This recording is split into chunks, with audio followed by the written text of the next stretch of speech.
ঢাকা ৭ আসনে যে কোনো চ্যালেঞ্জ নাই ইনশাল্লাহ, খুব ভালো পরিস্থিতি আছে এখন পর্যন্ত।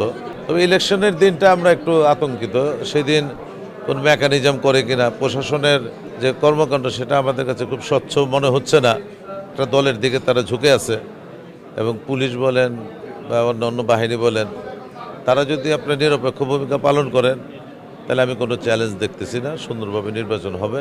আমি যদি নির্বাচিত হই ইনশাল্লাহ এই চাঁদাবাজ, তারপরে সন্ত্রাস, দুর্নীতি এগুলির বিরুদ্ধে আমার জিরো টলারেন্স থাকবে। আমি শুধু এমপি না, আমি যখন মৌলভীবাজার ব্যবসায়ী সমিতিতে আমি সভাপতি দায়িত্ব পালন করছি, আমার পালন করা অবস্থায় আমার অত্র এলাকায় কেউ আমি চাঁদাবাজি করতে দেই নেই, পারে নাই, সন্ত্রাস সৃষ্টি করতে পারে নাই, কেউ কোনো রকম দুর্নীতি করতে পারে নাই। ইনশাল্লাহ এটা তো আমার পূর্বের অভিজ্ঞতা আছে, চাঁদাবাজ কীভাবে নির্মূল করতে হয়, সন্ত্রাস কীভাবে নির্মূল করতে হয়, দুর্নীতি কীভাবে আপনি প্রতিরোধ করতে হয়। এই অভিজ্ঞতাকে কাজে লাগায় আমি ৭ আসনে আমি এই দুর্নীতি মুক্ত করব, চাঁদাবাজ মুক্ত করব, সন্ত্রাস মুক্ত করব ইনশাল্লাহ। এটা আমার জন্য কোনো কঠিন ব্যাপার না, এটা আমার অভ্যাস আছে করার। সবাই জানে আমি যে এই ব্যাপারে খুব দক্ষ।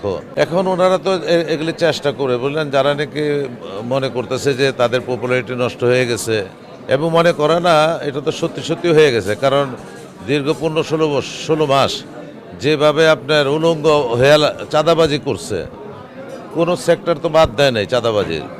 ঘাট দখল, হাট দখল, বাজার দখল, সবগুলি দখল করে এখনও স্টিল নাও চাঁদাবাজি করতেছে। কিন্তু প্রত্যেকটা জায়গাতে আড়তগুলির থেকে আপনার ট্রাক প্রতি তারা 5,000-6,000 টাকা করে আপনি পাচ্ছে।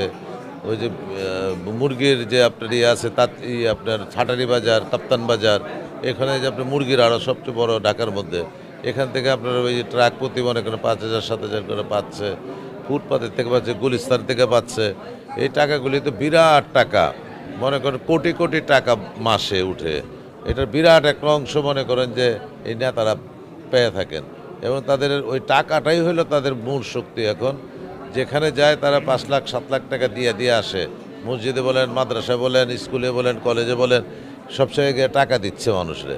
তো এই টাকাটা কিসের টাকা? আপনার চাঁদাবাজির টাকা, অন্য টাকা তো না। তো তাদের টাকার কোনো মায়া নাই। আমরা তো ভাই কষ্ট করে টাকা কামাই, আমাদের টাকা দিতে কষ্ট লাগে। তো ওরা টাকা দেয়, বিনিময়ে টাকা কামাবে। কারণ ওনারা যদি হেরে যায় তাদের তো ভয় যে তাদের তো ইনকাম শেষ হয়ে যাবে, ইনকাম তো আর থাকবে না। আমাদের তো কোনো ভয় নেই আলহামদুলিল্লাহ, আমরা তো আর চাঁদাবাজি করে খাই না। চাঁদাবাজি আমরা হালালভাবে খাই, হালালভাবে কামাই, হালালভাবে খরচ করি। যারা হারামভাবে খায়, হারাম খরচ করে, তাদের তো চিন্তা, তারা তো হারাম কামে বন্ধ হয়ে যাবে তাদের। তাহলে কইরা খাবে কি তারা পরে? ব্যবসা তো জানে না এগুলি। আরে না রে ভাই, সম্পদশালী আমি না, এটা ভুল কথা। সম্পদ এটা হইলো আমি ফেয়ার ব্যবসা করি, আমি যা করি আমি স্বচ্ছভাবে করি, আমার নামে করি। এই জন্য আমার ইনকাম ট্যাক্স ফাইলটা ভারী হয়ে গেছে। আর যত সম্পদ আমার আছে, এই 50 বছর ধরে আমি ব্যবসা বাণিজ্য করি, 50 বছর সব আমার ফাইলের মধ্যে ডিক্লার করা। তো এখন মনে করেন যারা ব্যবসা করে, অন্য যারা আপনার ক্যান্ডিডেট, তারা তো স্বচ্ছভাবে ব্যবসা করে না, তারা বিভিন্ন নামে ব্যবসা করে। এক বছরে আরসি করে, আরেক পরের বছর আরসি ফালাইয়া দেয়।